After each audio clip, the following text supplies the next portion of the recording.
네, 오늘 이 열왕기하 24장의 말씀은 제가 그리고 있는 그림입니다.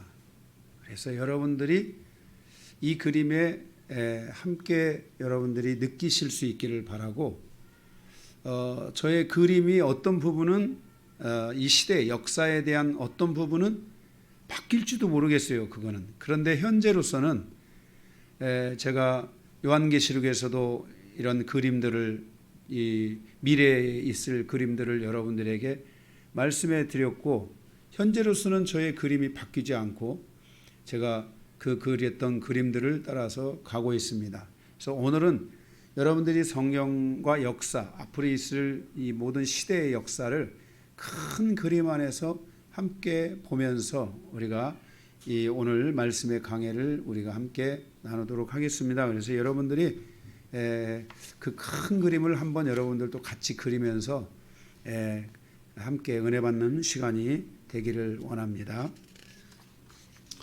오늘은 서론의 말씀을 간단하게 보고 본론에 가서 오늘 말씀을 전체를 세 개의 대주로 나눠서 함께 말씀의 은혜를 나누도록 하겠습니다. 우리가 오늘 본문의 말씀의 1절에서 4절을 보면은 요야김 시대의 바벨론 왕 느부갓네살이 올라오매, 그래서 바벨론에 느부갓네살이 올라왔다. 이 말은 아수르가 멸망을 하고 이제 바벨론의 제국, 바벨론이라는 시대가 도래했다라는 것을 말씀해 주고 있습니다. 2절에 보면 여호와께서 그의 종 선지자들을 통하여 하신 말씀과 같이 갈대아 사람, 또 아람 사람, 모압 부대, 갈대아 부대, 아람 부대, 모압 부대, 암몬 부대, 이런 부대들이 와서 유다를 쳤다, 이렇게 말씀하고 있습니다. 그러면서 거기 3절 4절에 이 일이 유다에게 임함은 곧 여호와의 말씀대로 그들을 자기 앞에서 물리치고자 하심이니 이는 므낫세의 지은 죄 때문이다 그랬어요. 그러니까 유다가 멸망하게 되는 가장 결정적인 지금 이제 그것이 바로 므낫세의 죄 때문이다 라고 말씀하고 있고, 또 하나는 거기 4절에 보면은 그가 무죄한 자의 피를 흘렸기 때문이다 라고 말씀을 하고 있습니다. 그러니까 하나님께서 지금 이 므낫세라는 왕, 이 우리가 21장에 나오는, 열왕기하 21장에 나오는 이 한 왕의 55년 통치를 통해서 이제 남유다를 멸망시키기로 확실하게 결정을 하셨다라는 말씀입니다. 우리가 말이 그렇지 55년 동안 통치자가 악을 행한다면 어떻게 될까요? 우리가 조금 작은 의미로 우리의 가정의 가정의 리더가 자기가 사는 날 동안 계속 하나님이 원하는 질서 안에 살지 않고 자기가 원하는 질서 안에 살게 된다면 여러분 어떻게 되겠습니까? 신앙생활이라고 하는 것은 우리가 오늘 와서 신앙을 갖고 하나님을 믿으며 하나님께 나아가면서 우리가 반드시 해야 될 일들 중에 하나는 뭐냐면, 나는 죽고 하나님의 말씀은 우리 가정에 다시 생명으로 다가와야 되고, 우리 가정에 변화를 가져다 주는, 우리 가정이 하나님의 그 말씀과 하나님의 그 뜻 안에서 세워져가는 이러한 질서가 반드시 와야 한다는 것입니다. 아까 우리 여기 저희 아들 목사인 강기도 목사가 그런 얘기를 했습니다. 제가 목회를 하는 시간에 우리 강기도 목사가 어린 시절을 그 학생 시절까지를 보내오면서 많은 여러 아픔이 있었다고 했습니다. 사실 저도 나름대로는 하나님의 말씀대로 가려고 무척 노력을 했던 목사 중에 한 사람인데, 제가 노력은 했지만은 실질적으로 제 삶 안에서 하나님의 이 말씀에 합당한 변화와 그 변화를 가정으로 가져오는 이런 일들은 많은 부분 실패했다는 것입니다. 그 결과 나도 모르게 시간이 가면서 우리 아이들이 죽어가기 시작했고 하나님을 인정하지 않기 시작했고 믿음에 대해서 부정하는 시간들이 많은 부분 채워졌다는 것입니다. 다행인 것은 제가 이 영성의 시간을 통해서 제 자신을 볼 수 있는 시간을 갖게 하셨고 저의 변화 또 저의 아내의 변화가 우리 가정에 새로운 변화를 가져올 수 있게 되었다는 것입니다. 내가 신앙생활을 하면서 하나님의 말씀 안에 살아가는 신앙을 이루지 못한다면 성경은 고린도전서 15장에 그는 가장 불쌍한 사람이다 그랬습니다. 왜냐하면 내가 하나님을 믿으면서 하나님을 믿는다고 하면서 심판을 받는다면 내가 하나님을 믿는다고 하면서 하나님의 구원이 없는 삶을 산다면 그는 가장 불쌍한 사람이다 이렇게 말씀했습니다. 그래서 우리는 우리 가정에 대한 정확한 하나님의 리더로 세워질 수 있고 리더로 서는 시간이 있어야 되고 그 리더로 서서 우리의 가정을 하나님이 원하시는 가정으로 세워가야만 한다는 것입니다. 그렇게 하지 않고 내 가정에서 흘러왔던 내 가정사에 흘러왔던 삶 내가 살았던 내 땅 있잖아요. 제가 그랬죠. 제가 만약에 제가 살았던 땅 저는 수원에서 가장 오랜 시간을 살았는데 이 수원에는 무슨 흐름이 굉장히 강하냐면 잡신에 대한 이런 흐름들이 굉장히 강합니다. 이런 게. 예. 잡신에 대한 흐름들이 굉장히 강해요. 그래서 그 잡신에 대한 흐름으로 인한 여러 영적 흐름들이 많은 도시 중에 하나입니다. 지금은 많은 사람들이 지금 이 수원에 제가 수원에 초기에 올 때만 해도 몇십만 대밖에 안 되는 때 수원에 왔는데 지금 수원이 100만을 넘었습니다. 120만인가 얼마가 된 자세히는 모르는데 이렇게 많은 사람들이 왔는데 사람들이 많이 왔다는 것은 자기가 살았던 땅의 문화에 대한 다양성이 있다는 것입니다. 내가 살았던 나의 땅이 하나님만을 믿고 섬기는 땅이었다면 다행인데 내 땅이 어떤 땅은 막 음란에 찌들어 있는 땅들이 있습니다. 제가 전에 목회를 했던 부천이라는 곳에 제가 갔을 때 그 부천은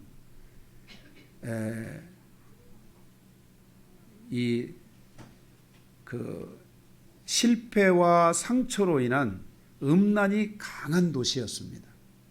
그러다 보니까 다 이혼을 하고 이혼한 사람들이 거기 다 모이는 거예요. 그런데 왜 이혼을 하고 왜 그렇게 모이냐면 그 사람들은 실패할 수밖에 없었어요. 그런 실패한 사람들이 꼭 그쪽으로 같이 모였던 거예요.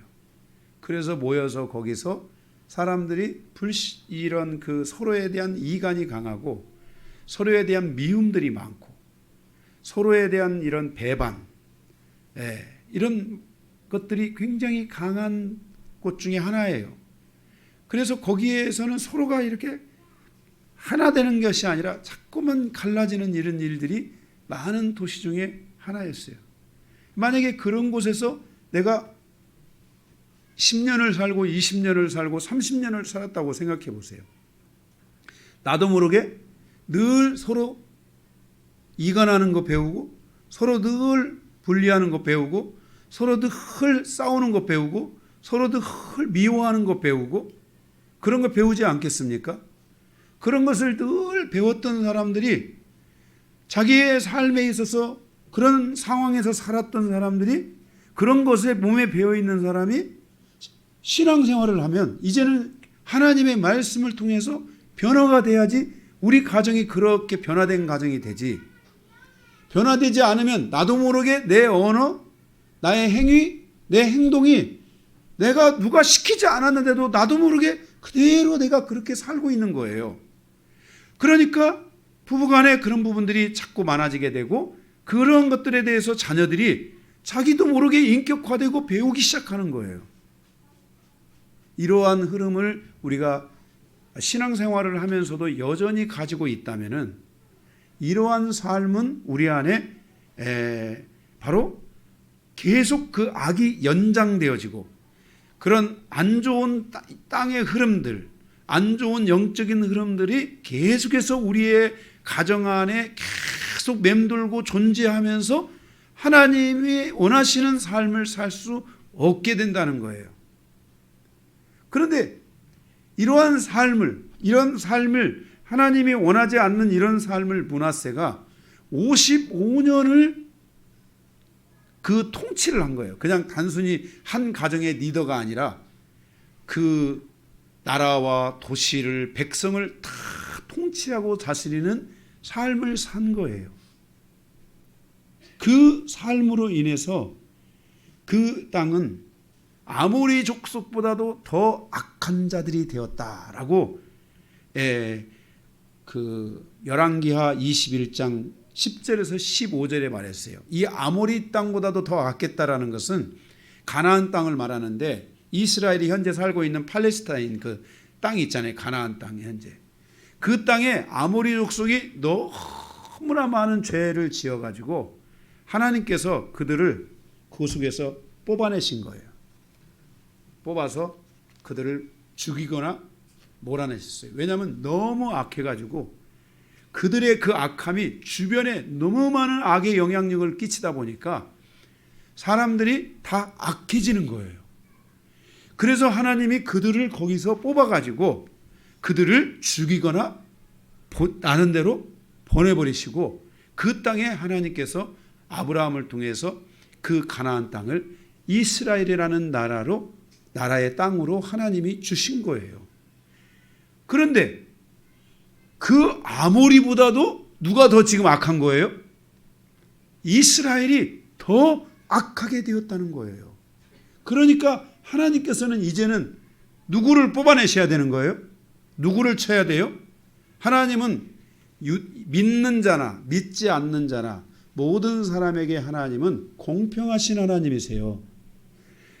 내가 믿는다고 내한테 이렇게 하고 내가 안 믿는다고 하나님이 저렇게 하는 게 아니라 우리가 그동안 성경 강해를 통해 말씀을 드렸듯이 하나님은 믿는 자나 믿지 않는 자나 동일하게 하나님은 행하신단 말이에요.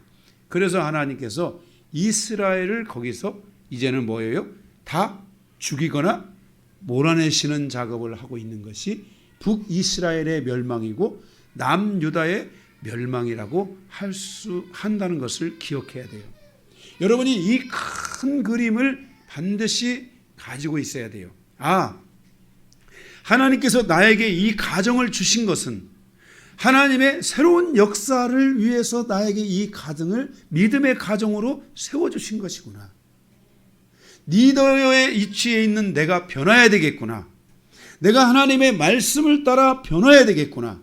내 인격이 달라져야 되겠구나. 내 삶이 믿음으로 살아가는 삶이 무엇인지 바꿔줘야 되겠구나. 나는 이 변화가 반드시 있어져야만 한다는 것이에요. 그래야지 새로운 그 믿음에 따른 새로운 역사가 이루어지게 되는데 그 일을 성공한 교회 중에 하나가 바로 우리가 지금 수요일 날 성경 공부하고 있는 데살로니가 교회는 이것을 성공했다는 거예요. 이해가 되세요? 데살로니가 교회는 이것을 성공한 좋은 케이스라는 거예요. 그래서 여러분들이 데살로니가서의 말씀을 보면서 여러분들이 부족했던 것들, 내가 좀 뽑아내고 버리고 치유되고 회복되고 회개하고 내가 풀어가야 되는데 부족했던 것들이 있다면은 데살로니가서를 하면서 여러분들이 좀 더 다 채워버릴 수 있어야 돼요. 그래서 새롭게 돼야 돼요. 그런데 그게 새롭게 안 되고 나는 나야 영원히 신앙생활을 해도 하나님보다도 더 높은 분이 있어요. 그러면 여러분들이 어느 날 시간 하나님은 우리에 대해서 인내하시고 인애하시지만 어느 순간에 하나님께서는 그거를 견주어 보신단 말이에요. 이게 하나님께서 나에 대해서 50년을 참으신다고 해가지고 하나님의 심판이 나에게서 없다고 생각하면 안 돼요. 그것은 하나님이 나에 대해서 참으신다는 것. 인애가 크다는 것은 하나님이 그분을 사랑하신다는 거예요.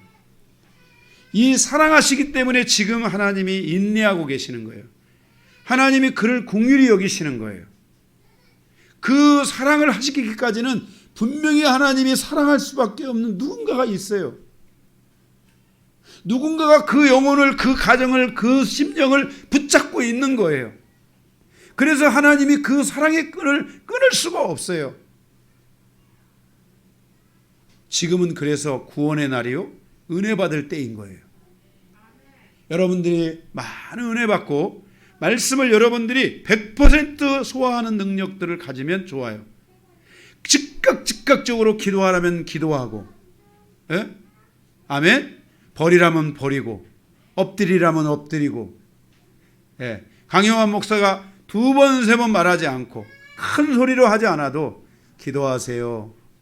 이렇게 하면 기도할 수 있는 사람들이 돼야 돼요. 제가 우리 여기 이해신 권사님한테, 제가 이해신 권사님 젊은 시절에 저보다도 조금 더 누님이었을 때 우리 이해신 권사님한테 제가 큰 소리로 길에서 이해신 자매님 기도의 참편이 되십시오. 제가 막 이렇게 선포하듯이 한 게 아니에요. 그냥 저는 진짜 우리 이해신 권사님이 저한테 얘기해줘서 알지, 저는 제가 그 얘기를 듣기까지 제가 그 말을 했는지도 몰라요. 그냥 감동되는 대로 길거리에서 만나가지고 제가 거기 가서 젊은 사람이 가가지고 교회 나간지도 그곳으로 가서 목회 시작한지도 얼마 안 됐어요. 불과 진짜 얼마나 됐을까? 1년도 채 안 됐을 거야 아마. 그럴 때 교회를 향해서 오고 있는 우리 이해심 그때 자매님이었어요. 그때 그 자매님을 만나서 길에서 만나가지고 제가 새파란, 정말 그때는 제가 좀 멋있었어요. 예뻤어요. 죄송합니다. 멋있어 봐야 그게 별거 있겠어. 그런데 제가 그때 손 잡고 그랬어요. 이해심 자매님 기도의 참편이 되십시오. 그리고 저는 온 거예요. 그런데 그 영혼은 그것을 마음에 새기고 그렇게 살려고 한 거예요. 우리의 인생의 여정이 이렇게 변화가 돼야 돼요. 할렐루야.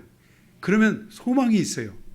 변화가 되기 시작할 때 하나님이 우리를 향해서 다가오시는 놀라운 소망이 있다는 것을 기억하시고 여러분들이 그렇게 변화된 삶을 사시기 바랍니다. 그런데 이 므낫세가 그런 삶을 살지 않으므로 오히려 히스기야 왕을 통해서 하나님의 선이 임했는데, 요시야 왕을 통해서 다시 하나님의 선이 임했는데, 그 두 개를 합치면 50년인데 50 한 몇 년이 되는데, 그 중간에 있는 이 므낫세가 55년의 통치를 통해서 악을 행했으니까 그 주변에 있는 사람이 다 악으로 변한 거예요. 다 하나님을 떠났어요. 다 하나님의 말씀을 떠났어요. 다 악해지기 시작했어요. 무슨 일을 선을 행하고 싶어도 두려워서 선을 행할 수 없었어요. 왜냐하면 다 악하니까. 그리고 누구보다 더 악했다겠어요? 아무리 족속, 그 당시 아무리 족속보다 더 악했기 때문에 하나님은 므낫세를 통해서 남유다를 심판하시기로 결정하셨다는 사실입니다. 그리고 오늘 우리가 읽은 본문에 와서 열왕기하 24장 25장을 통해서 남유다가 멸망하는 장면이 거기에 나와 있습니다. 오늘 남유다의 이 멸망을 통해서 주시는 교훈 3가지를 우리가 함께 보도록 하겠습니다. 먼저 1번, 포로로 잡혀간 사람들을 통한 교훈입니다. 자, 이때 이 바벨론이 애굽을 다 차지하고 아수르를 차지하고 그리고 남유다를 이제 통치하기 시작하면서 전 세계를 바벨론 제국이라는 게 서는 거예요. 여러분들이 그 왜 드라마나 또 인터넷이나 이런 데 보면은 바벨론 제국 나오시죠? 그 바벨론 제국이에요. 그 거대한 전 세계를 통치하고 다스렸던 제국. 바로 다니엘에서는 이 첫 번째 제국을 첫 번째 짐승이라고 말해요. 첫 번째 짐승. 그 짐승의 바로 왕들, 거기에 느부갓네살 왕, 이런 왕들은 바로 적그리스도의 왕이다. 이렇게 성경이 그 다니엘을 통해서 우리에게 말씀해 주고 있어요. 그래서 그때 그들이 그 이스라엘에 있는 사람들이 약 1만 명가량이 되는 정말 지혜로운 자들, 실력 있는 자들, 능력 있는 자들, 기능이 있는 자들, 용사들, 이런 사람들을 1만 명을 죽이지 않고 저기 신할 땅, 지금으로 말하면 이란이 있는 곳이에요. 이란 이라크가 있는 곳, 그 신할 땅 그쪽으로 그들을 포로로 잡아갔어요. 그쪽에 바벨론이라는 나라의 본국이 거기에 있었어요. 그 잡아간 포로들을 통해서 주시는 교훈이에요. 자, 우리가 이 교훈을 통해서 발견해야 될 것은 지금 므낫세 왕이 55년 동안 악한 통치를 하고 그 나라와 백성들이 다 악에 묻히게 되었는데 그 뒤로 이어서 왕이 된 요시야 왕은 선한 왕이 돼가지고 그 아버지가 지었던 악을 다 부숴내기 시작했어요. 다 불태우기 시작했어요. 그리고 31년 동안 하나님의 말씀과 믿음을 심었어요.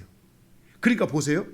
여기 있는 모든 여러분들이 다 므낫세의 시절을 통해서 다 악한 사람이 됐는데 요시야 왕의 시대를 통해서 31년간 다시 하나님의 선과 하나님의 말씀과 하나님의 통치를 전하기 시작했던 거예요. 그런데 죄송합니다. 네. 이쪽은 두 줄에 있는 사람은 90%, 이쪽에 있는 사람들은 악에서 벗어나지 못하고 이쪽에 있는 소수들 1만 명의 그 소수들 포함되어 있는 그 중에 소수들은 악에서 벗어나서 바벨론의 포로로 잡혀가는 거예요. 여러분, 우리가 에레미야를 보게 되면 그랬잖아요. 에레미야 선지자가 우리에게 전해준 계시들, 하나님의 계시들 가운데 뭐냐면은 하나님의 뜻 안에 포로가 될 자들은 포로로 잡혀가라 그랬어요. 오히려 예루살렘에 남아있지 말라. 왜? 예루살렘에 남아있으면 다 죽는다.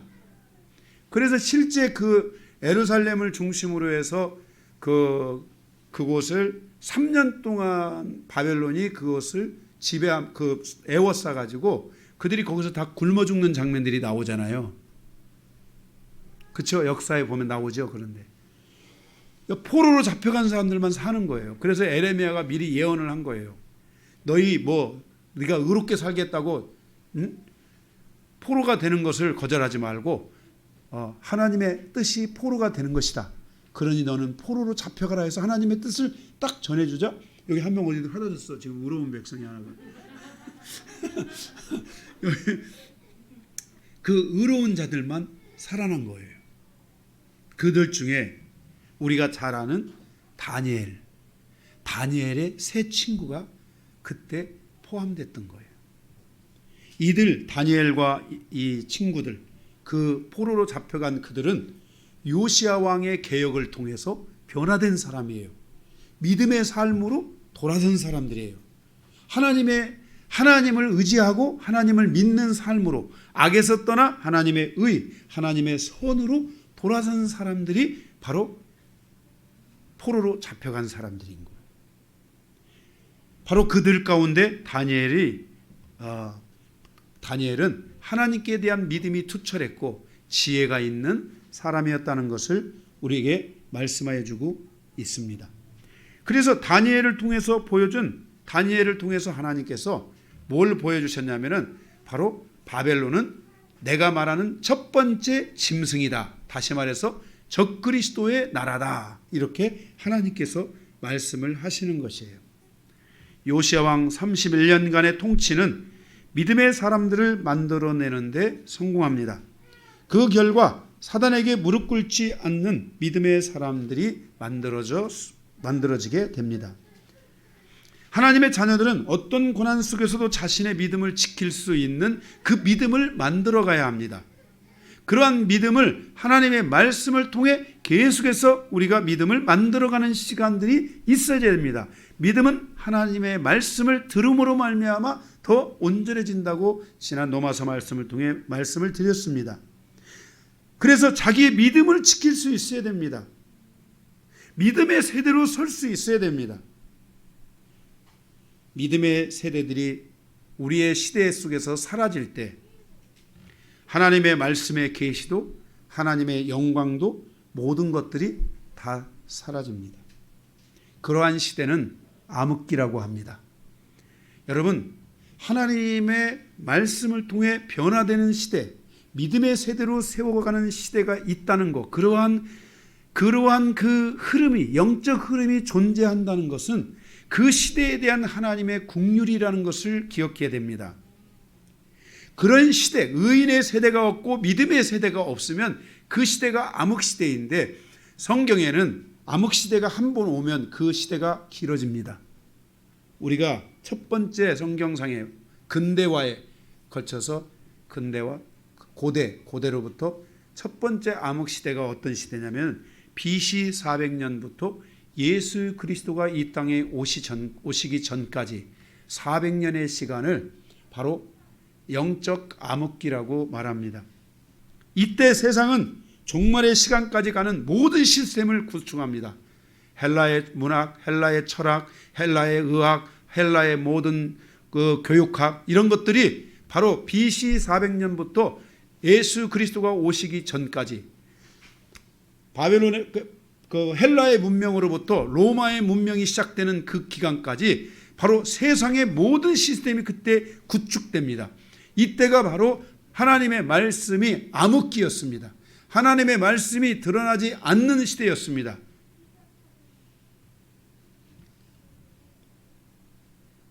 이때 세상은 종말의 시간까지 가는 모든 시스템을 구축했다는 것을 기억해야 됩니다. 그러나 하나님은 그 시스템을 불태우시고 그 시스템, 세상의 그 암흑기에 세상의 시스템이 마련되는데, 완성되는데 그 시스템이 지금도 존재하고 있고 지금 우리가 살아가는 미래 사회까지 이끌어가는 시스템입니다. 그 시스템에 굴복한 자들은 심판을 받게 될 것이라고 말씀하고 있는 것입니다. 이것이 므낫세 왕을 통해서 주신 바로 다림줄이라고 할 수 있습니다. 다림줄. 제가 이 므낫세 왕 때 하나님이 심판의 잣대 다림줄을 주셨다 그랬잖아요. 다림줄. 슈 아시죠? 이 끝에다가 실을 매달아 가지고 이렇게 쭉 하면은 다림줄을 놓으면 다림줄에서 이렇게 삐뚤어진 것은 다 보여집니다. 이 다림줄이 존재하는 시대가 되면은 이 줄에서 벗어난 자들은 다 심판을 받는 거예요. 바로 이 지금 현재 우리가 살아가고 있는 이 그때 그 하나님의 암흑기에 형성되어 있는 그 세상의 모든 시스템 있잖아요. 그 시스템은 심판의 다림줄이에요. 그 심판 안에, 그 다림줄 안에 존재하는 사람들은 다 심판을 받게 되어 있고, 그 안에서 믿음을 잃어버리는 사람들, 그 안에서 믿음의 변화가 안 일어나는 사람들, 그 안에서 하나님의 역사 안에 변화되지 않는 사람들은 전부 불타 없어지게 되고 결국은 전부 멸망하게 되고 지옥불에 가게 될 것이라고 말씀하고 있어요. 바로 그것이 므낫세 왕을 통해서 이루어졌고, 지금 요시야 왕을 통해 믿음에 대한 기회가 왔다면 이제 그 뒤에 여호야김을 중심으로 해서 이제는 종말의 시간이 있다는 것을 말씀해 주고 있어요. 제가 지금 여러분들에게 말씀드리고 있는 것이 그림으로 그리세요. 중요한 거예요. 마지막 때가 되면 분명 하나님의 자녀들이 적그리스도의 세력 앞에 서게 되는 날이 올 수도 있습니다. 따라서 성도들은 하나님의 진리를 따라 영적 질서 안에서 자기 영혼을 보호할 수 있어야 하고, 믿음 안에 세워서 자신의 영혼을 세워갈 수 있어야만 합니다. 여기 다니엘서에 보면 1장에 보면 왕의 음식을 먹지 않는 시험이 있잖아요. 왕의 음식을 먹지 않는 것은 단순히 음식의 문제를 지적하는 것이 아니라 다니엘에 대한 하나님의 믿음의 테스트였습니다. 느부갓네살 왕의 테스트를 통과한 것이 아니라 하나님의 테스트를 통과한 것이라고 할 수 있습니다. 그리고 하나님은 다니엘 2장의 하나님의 1장에서 하나님의 테스트를 마치자마자 다니엘에게 곧바로 2장에서 하나님의 계시를 주고 종말의 멸망에 대한 것을 하나님이 예언하기 시작합니다. 그게 바로 다니엘서에 있는 5개의 짐승. 첫 번째가 누구? 바벨론의 짐승. 두 번째가 누구? 메데파사의 페르시아의 짐승. 세 번째가 누구? 헬라의 짐승. 네 번째가 누구? 로마의 짐승. 다섯 번째가 누구예요? 마지막에 있을 종말. 진짜 종말이라는 말 있잖아요. 이제는 예수님이 재림하실 그 종말. 그 종말의 마지막 짐승 적그리스도. 그 짐승에 대하여 예언을 하신 것이 바로 이 믿음을 테스트한 뒤에 하나님께서 드디어 다니엘을 통해서 그 하나님의 계시를 열어주기 시작했다는 것을 우리는 기억해야만 할 것입니다. 이렇게 하나님의 모든 역사는 다니엘을 통해 계시함으로 모든 민족사와 그 종말이 어떻게 될 것인지를 우리에게 보여주고 알려주셨습니다. 다니엘이 간 곳은 신할 땅이었습니다. 처음 적그리스도가 섰던 그곳입니다. 그곳에 이미 오래전 바벨탑 알죠? 바벨탑. 창세기 11장에 바벨탑 사건이 있잖아요. 바로 그 바벨탑이 섰던 곳입니다. 이들에게 음식은 적그리스도 우상 짐승 숭배의 첫 출발점이었던 것입니다. 다니엘과 세 친구는 우상 숭배를 해서는 안 된다는 것을 배웠습니다. 어느 시대? 요시야 왕의 시대에. 그들은 우상 숭배를 할 수 없었습니다. 이들은 하나님으로부터 철저하게 훈련되었습니다. 그 요시야 왕이 우상들을 막 불태우는 것을 보았습니다. 우상들의 죄를 갖다가 막 그것을 가루로 만들어서 그것을 땅에 막 뿌리는 것을 보았습니다. 그 우상들을 망치로 갖고 와서 답때려 부수는 것을 보았습니다. 그래서 우상을 섬기는 자들은 저와 같이 된다는 것을 다니엘은 경험했던 것입니다. 그래서 다니엘은 절대로 자기는 우상 숭배에 빠질 수가 없었습니다. 이러한 분명한 영적 질서와 진리의 체계 아래에 있었던 이들이 바로 이 소년들, 이 다니엘이었습니다. 다니엘과 그의 친구들, 그리고 그곳에 그 친구들은 그 당시에 약 12살에서 17살 미만의 그러한 청소년들이었습니다.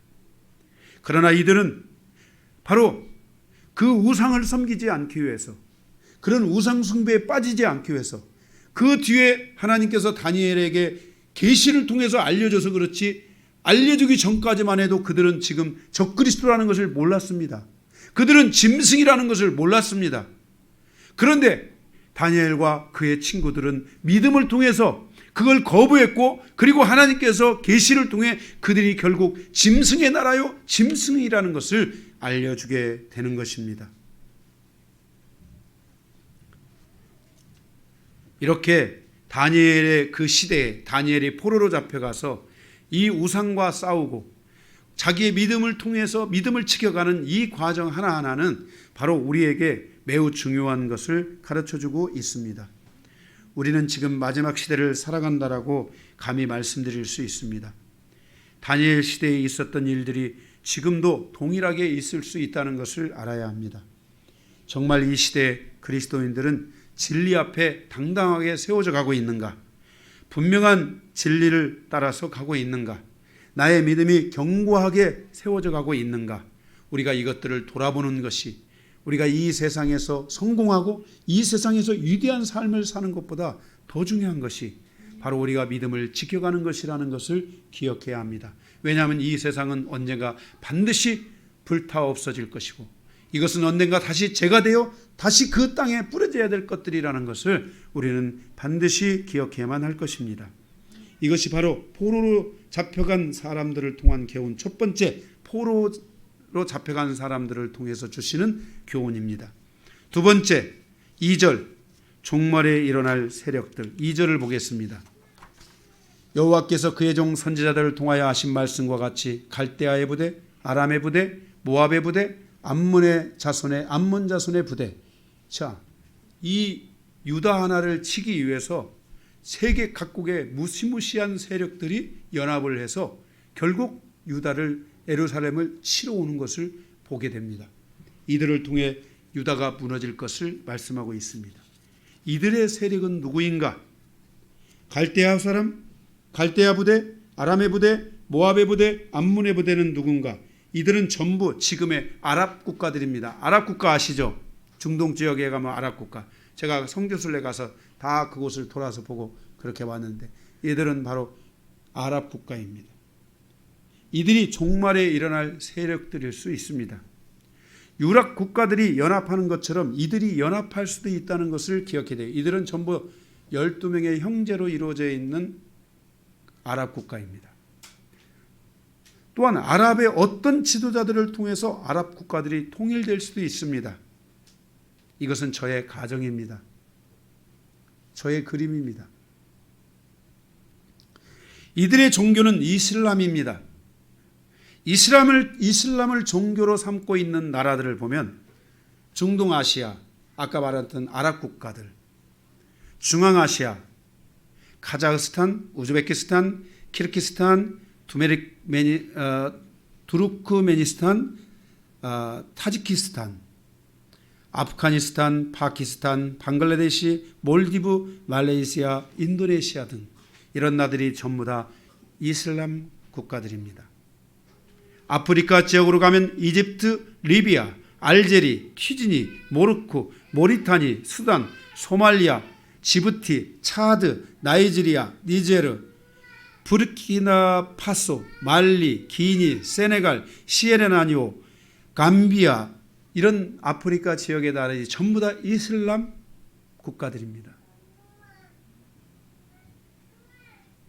동유럽으로 가면 알바니아, 코스보, 아제르바이잔, 불의 나라라고 하는 아제르바이잔 이런 나라들이 전부 다 이슬람 국가들입니다. 이들의 세력은 어마어마한 세력을 가지고 있고 결국 중동에 있는 이들의 세력만 하더라도 이들은 어마어마한 세력을 가지고 있습니다. 종말에 등장할 가장 무서운 세력 중 하나입니다. 바로 이들이 바벨론의 나라 안에 있는 이들입니다. 바벨론이 통합한 나라들입니다. 다니엘과 요한계시록 등을 통해서 종말에 일어날 적그리스도에 대하여 분별할 줄 알아야 되는데 바로 우리가 요한계시록에 보게 되면 바벨론이 이제 뭐예요? 바벨론에 대해서 언급하고 있잖아요. 요한계시록 18장이에요. 그죠? 바로 이러한 세력들이 종말에 일어날 수 있는 세력들이라는 것을 기억해야 합니다. 우리가 이슬람을 간과해서는 안 됩니다. 이슬람을 간과해서는 안 됩니다. 이 율법을 지키는 이 세력들, 이 모하마드인가요? 이런 그 세력들, 그러한 그 체계를 가지고 있는 세력들 이런 것들을 무시하면 안 돼. 이들이 만약에 제 그림이지만 이들이 만약에 진짜 연합한다든지 만약에 유럽 국가들처럼 이들이 하나의 국가로 등장하는 시대가 오면 그건 제가 볼 때는 거의 그건 종말이다 볼 수 있습니다. 지금은 서로가 다 이해관계가 있고 서로가 다 떨어져 있는 것 같고 그렇지만 종말의 시대, 미래의 시대는 어떻게 변할지 모릅니다. 지금도 우리가 코로나라는 이 하나의 바이러스 안에서도 세계의 모습은 완전히 달라지고 있습니다. 세계의 모든 상황은 완전히 달라지고 있습니다. 그냥 인간적인 생각으로 코로나의 이 시대는 위기가 곧 기회인 시대로 다가오고 있고 죽어져가는 것들이 다시 살아나는 것들이 있고 살았다고 생각하는 것들이 죽어가는 것들이 생기는 것이 지금의 시대 아닙니까? 앞으로 우리가 살아가야 될 그 시대는 어떻게 될지 누구도 예측할 수 없는 시대를 살아가는데 저의 그림은 종말의 시대는 바벨론과 함께 연합, 이 바벨론의 통치 아래서 일어났던 바로 이런 세력들이 이제 예루살렘을 향해 공격하듯이 이런 세력들이 일어나서 다시 그 인류의 문명은 제가 그랬죠. 그 유브라데를 넘어서 시작해서 유브라데를 넘어 끝난다고. 그죠? 예, 에덴 동산이 유브라데를 넘어서 에덴 동산이 있었잖아요. 그리고 모든 제국, 짐승 4개의 짐승이 다 어디를 넘어왔어요? 유브라데스 강을 넘어왔어요. 마지막 짐승도 요한계시록에 유브라데스 강을 넘어서 바로 아마겟돈 전쟁에 있게 된다라고 말씀하고 있어요. 뭐 혹자들은 이것을 세계 3차 전쟁이라고도 말하고 그것이 어떤 것인지는 몰라요. 그냥 세계 3차 전쟁이라고 단정 지을 수는 없어요. 그러나 그런 시간들이 올 수 있다는 것을 기억하시고 이런 세력들을 우리가 살펴볼 필요가 있다. 야, 이건 지금 제가 뭐예요? 예루살렘의 남유다, 예루살렘의 멸망을 통해서 보는 저의 그림이에요. 종말에 대한 그림. 왜 바벨론은 요한계시록 18장에 나타나 있고 바벨론이 멸망할 거라고 말했잖아요. 세상의 나라는 멸망하게 돼 있어요. 무슨 말인지 알겠죠? 세상의 나라 오게. 그런데 마지막 그 짐승은 어떤 모습이에요? 바벨론은 모습을 갖고 있고 또 파르시아의 모습도 갖고 있고 헬라의 모습도 갖고 있고 로마의 모습도 갖고 있는 통합된 적그리스도가 온다겠어요. 그 중에 가장 화려했던 바벨론이 언급되고 있어요. 거기에 요한계시록에. 그래서 바로 이러한 시대 종말에는 이러한 흐름들이 있을 수 있다. 이해가 되십니까? 이들이 다시 어디로 치러 오는 거예요? 예루살렘을 치러 오는 시간이 있다라는 것을 성경이 우리에게 말씀해주고 있는 것입니다. 실제 지금 여러분들이 예루살렘 성지를 안 가보셔서 그렇지 예루살렘 있잖아요. 이스라엘 땅 지금의 예루살렘을 가보면요. 서쪽으로는 지중해가 쭉 있고요. 사방 북쪽과 동쪽과 서쪽으로는 동쪽과 남쪽과 북쪽으로는 전부 다 적으로 둘러싸여져 있을 뿐만 아니라 이스라엘 땅 자체가 이스라엘이 그 중에서 살고 있고 그 주변이 전부 다 아랍권의 사람들로 다 채워져 있어요. 그래서 거기에 가면은 이렇게 뭐라고 그래, 그 전선 그런 그 가시 있는 철책이 다 쳐져 있어요. 그래서 철책이 다 쳐져 있고 그래서 진짜 무서운 지역입니다. 밤에는 나가면 안 돼요. 밤에는 나가면 큰일 납니다. 이방인들은. 나가면 안 돼요. 그런 땅이에요. 그 언제 어떤 이 상황에 불이 지펴질지 모르는 지금 그 이스라엘은 그 주변의 나라들로부터 상당히 경계의 대상이 되고 있는 나라라는 것을 우리는 기억해야 합니다. 자, 이것이 이제 제가 그리고 있는 이스라엘의 남유다의 멸망을 통해서 본 첫 번째 그림입니다. 두 번째, 남유다의 멸망의 원인을 통한 교훈. 두 가지인데 첫 번째는 므낫세의 죄에 대해서 언급했습니다. 우리는 이 므낫세의 죄가 55년간 통치를 하면서 악의 뿌리를 내고 수없이 많은 사람들을 악의 길로 가게 했습니다. 특별히 우상 숭배가 극치에 이르게 하므로 음란의 도시를 만들고 가정과 일터를 음란에 문들게 하고 세상의 나라가 되게 만들었습니다. 그러므로 하나님의 대적이 된 시대였습니다. 우리는 하나님의 대적이 되면 안 됩니다. 우리는 하나님과의 화목 관계를 이루어야 됩니다. 그래서 성경은 하나님과의 화목 제사가 있어요.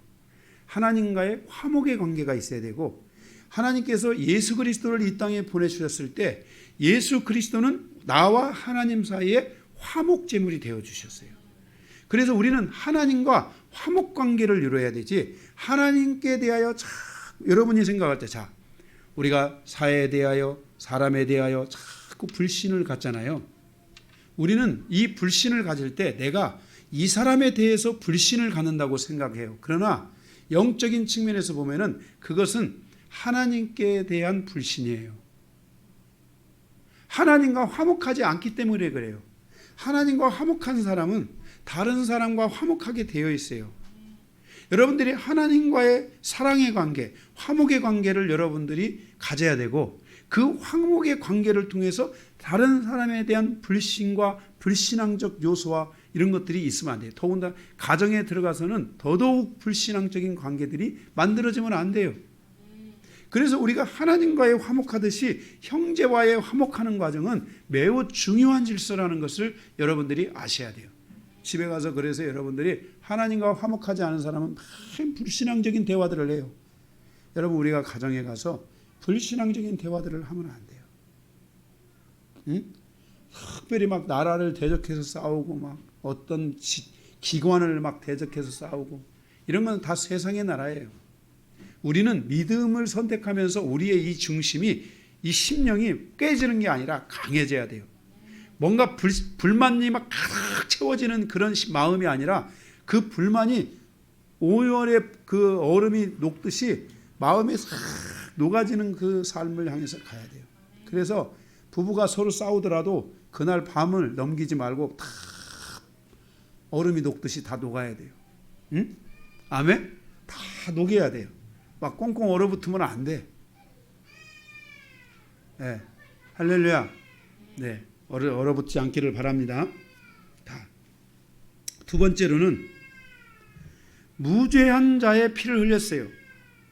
죄가 없는 자들을 죽이는 것은 하나님의 창조의 질서를 무너뜨리는 무서운 죄예요. 자기의 권력과 이득을 위해서 다른 사람들을 희생시키는 것은 하나님께서 용서하지 않는 죄입니다. 그래서 4절에 하나님께서 사하시기를 원하지 않았다라고 말씀하고 있어요. 도저히 용서할 수 없는 행위였다는 것을 말씀하고 있는 것이에요. 자신의 이익을 위해서, 자신의 권능을 위해서 다른 사람들을 죽이는 것은 절대로 해서는 안 된다는 것을 하나님께서 말씀하고 있어요. 하나님께서 살아계시기 때문에 진실은 반드시 살아나고 악은 그 실체가 반드시 드러나게 된다는 것을 기억해야 돼요. 우리 아이들에게 가르쳐줘야 돼요. 아람아, 네가 성공하기 위해서 누군가가 다쳐야 된다. 누군가가 죽어야 된다. 이런 생각하면 안 돼요. 내가 성공하기 위해서 제가 잘 돼야 된다. 그러면 하나님께서 그 사람이 승리하고 성공할 수 있도록 하나님께서 도와주시는 거예요. 내 그릇을 봐야지. 내 그릇이 작다면 작게 성공할 거예요. 내 그릇이 크다면 또 크게 성공할 거예요. 중요한 것은 하나님 앞에 1달란트 받은 자나 2달란트 받은 자나 5달란트 받은 자나 다 주님 앞에서 똑같이 칭찬을 받았다는 것을 아셔야 돼요.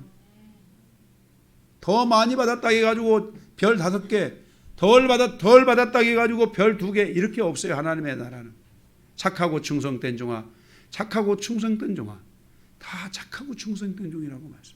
다만 우리가 이 땅에 살아가는 날 동안에는 착하고 충성된 종아, 네가 많이 남겼으니 너 한번 더 해봐라 하고 더 주는 것이에요. 더 준다고 해가지고서 그것이 하나님 나라에서 더 크게 영광으로 드러날지 아닐지는 그거는 아무도 예측할 수 없어요. 오히려 더 많이 받아가지고 더 많이 타락할 수도 있어요.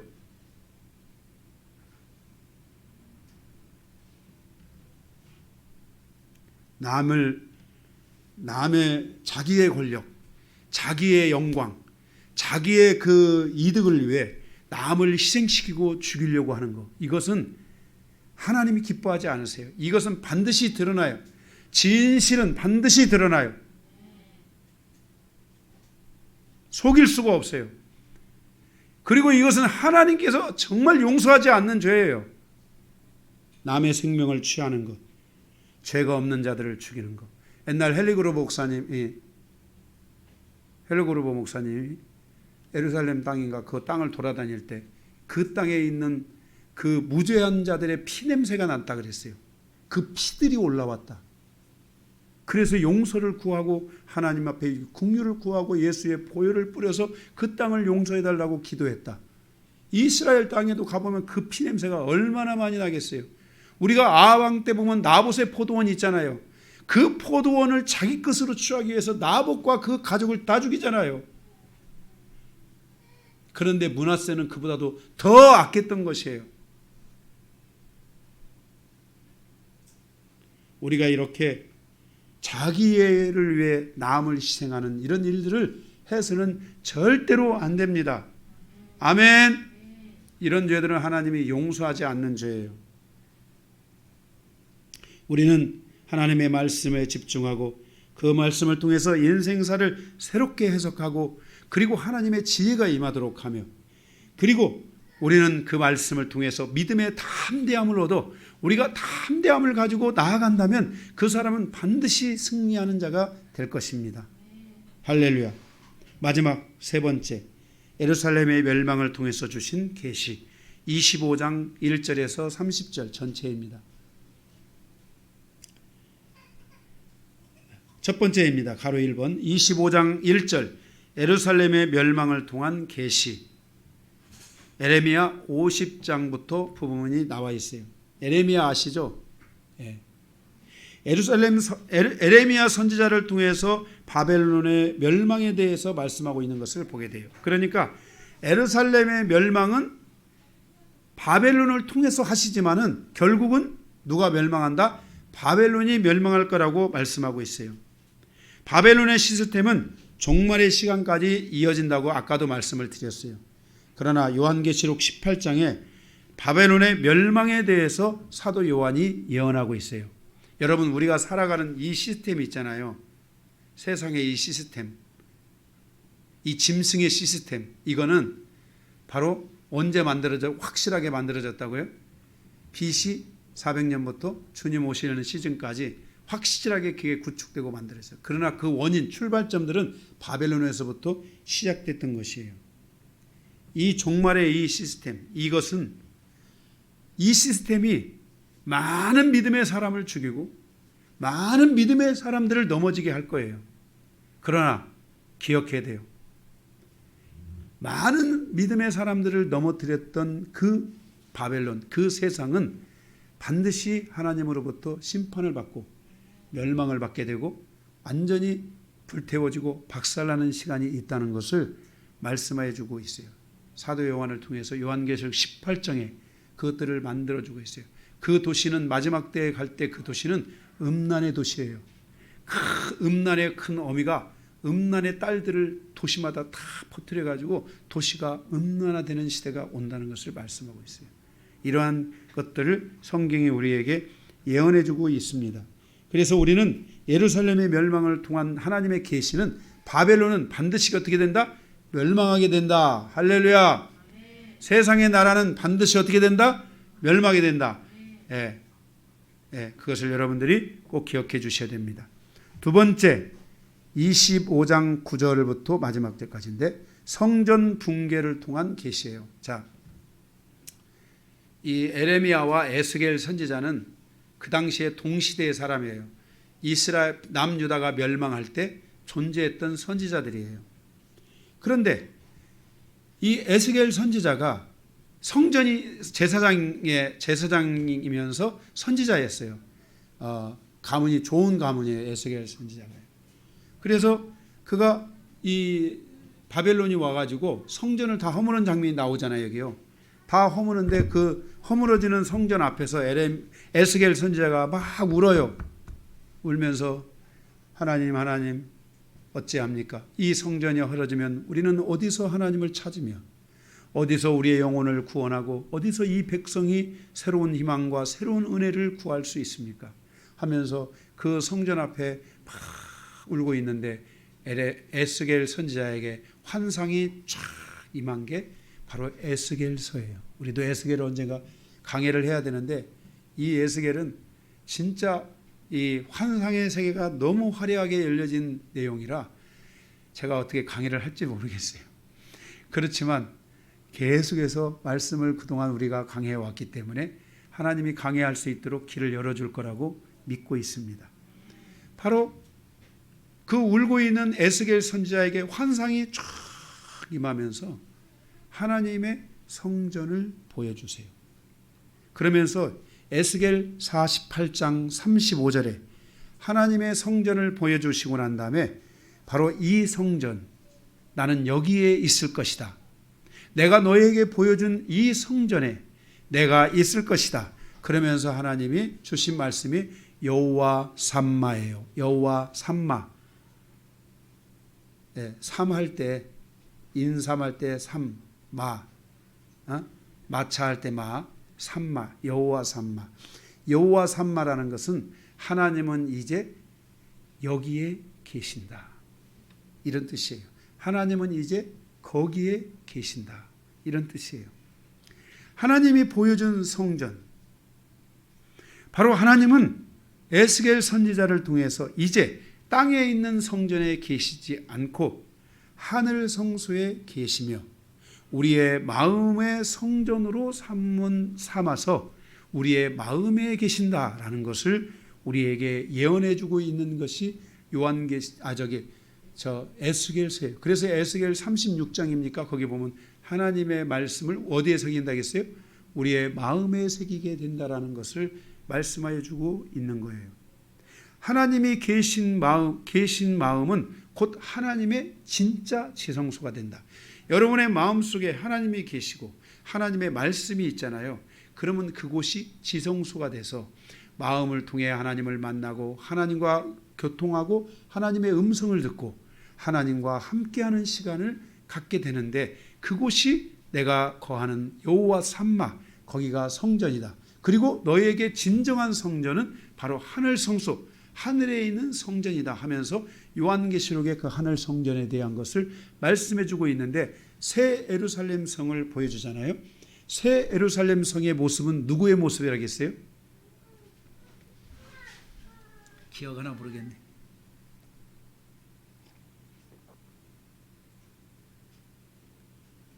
제가 요한계시록을 강의하고 기억이 나서 여러분에게 묻는 거예요.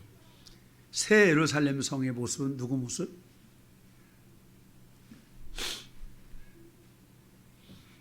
고맙습니다. 다 잊어버리셔서.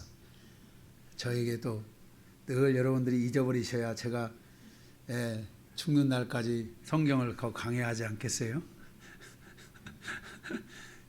그 새 예루살렘 성의 모습은 신부의 모습이다.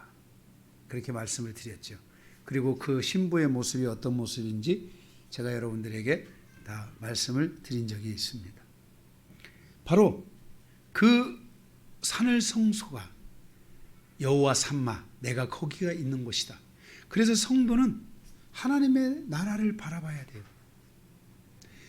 이스라엘이 에스겔이 그 성전을 바라봤던 것처럼, 이스라엘이 그 성전을 바라보려고 했던 것처럼 하나님이 그 당시에 그 성전을 바라보게 하고 그 성막을 바라보게 하고 성막으로 모이게 하고 성막을 중심으로 살게 했던 것처럼 이제 너희는 하늘을 중심으로 살아야 되고, 그래서 골로새서의 3장에 보면 너는 땅의 것을 바라보지 말고 위의 것을 바라보라. 거기에는 내가 있다. 이렇게 주님이 말씀하시고 있어요. 우리의 삶이 하늘을 바라보는 신앙이 돼야 돼요. 하나님을 향하는 신앙이 돼야 돼요. 그래서 우리가 바로 마음을 성전 삼고 하나님의 나라를 바라보며 가는 그런 신앙이 돼야 돼요. 특히 말라기 선지자를 통해서 말라기 3장에 이방인에게 하나님의 영광이 임해서 마음에 하나님의 지성소를 갖게 할 것이다. 이방인에게 하나님의 영광이 임하게 될 것이다. 이렇게 말씀해 주셨어요. 그래서 그 예언대로 여러분들이 지금 신앙생활을 하고 있고 여러분들의 마음에 말씀을 새기고 말씀을 기록하고 여러분이 지성소를 품고 여러분이 하나님의 나라를 바라보며 살아갈 수 있는 이 은혜를 주셨단 말이에요. 성도의 삶은 땅을 바라보고 저 무저갱을 향해서 가는 신앙이 아니라 성도는 하나님의 나라를 바라보고 그 낙원을 향해서 가는 성도들의 삶이 되어져야 된다는 거예요. 이제는 그래서 성전 중심의 신앙이 아니라 믿음 중심의 신앙이 돼야 되고 믿음을 가지고 살아가는 하나님의 백성들로 살아가라고 계시하여 주고 있는 것이 성전의 붕괴를 통해 성전의 완전한 파괴를 통해서 바로 계시하고 있는 것이 바로 우리 마음의 성전을 이루어야 되고 하나님의 나라를 성전 삼아 그 나라를 바라보고 하는 신앙이 되어야 된다는 것을 말씀하고 있어요.